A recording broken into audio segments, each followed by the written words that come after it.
The Minimum Wage Increase by Casey Wood. Does this look familiar to you? All across America, business owners struggle to keep their businesses running. When these businesses close, not only is the owner affected, but the employees lose their jobs. In this presentation, we will look deeply into why some small businesses are closing in America and why some business owners are worried. Yes, that is me and my siblings in my mom's diner. In 2007, my mother bought a restaurant in downtown Coldwater, Michigan. She was a motivated entrepreneur. She worked hard to earn money for our family, and her work paid off. But recently, Congress raised the minimum wage, and now my mom and many other business owners are worried. Specifically, the minimum wage raised from $7.25 to $10.10 in the Fair Labor Act of 2013. When wages increase, business owners have only two choices. They can either reduce the number of employees or raise prices.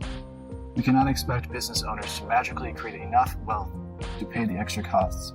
So naturally, jobs will be lost and prices will increase.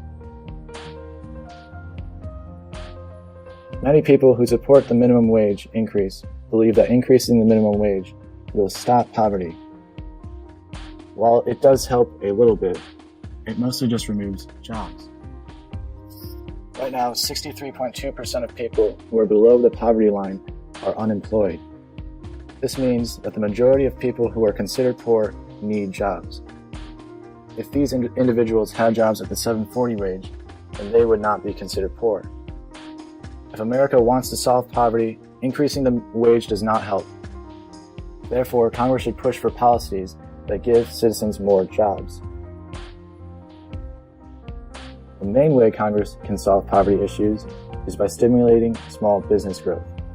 Small businesses create jobs.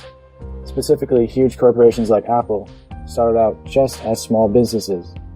Now they employ over 90,000 jobs. But in our current state, many people will not enter the market because startup costs are too high.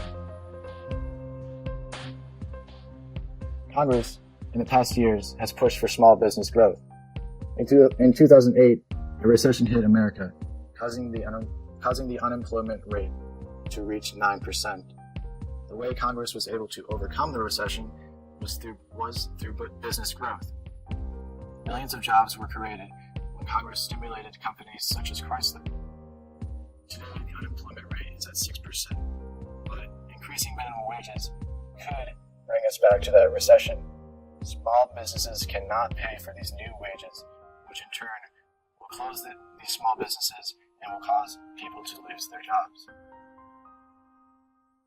In other countries, minimum wage increases did not solve poverty either. In Ontario, only 1% of poor households made it past the poverty line, while the majority of poor households remained below the poverty line. In Spain and Portugal, teen employment fell because business owners would not pay inexperienced teenagers at the raised wage. The problem lies within the economic situation. This graph illustrates the problem that occurs when minimum wages are raised. The graph shows that when the minimum wage increases, the quantity of labor supplied is greater than the quantity demanded by employers.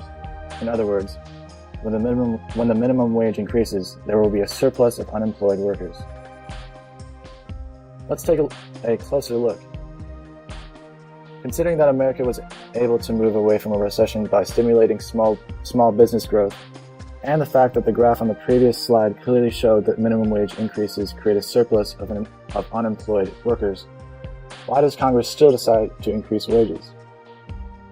Simply, they need votes.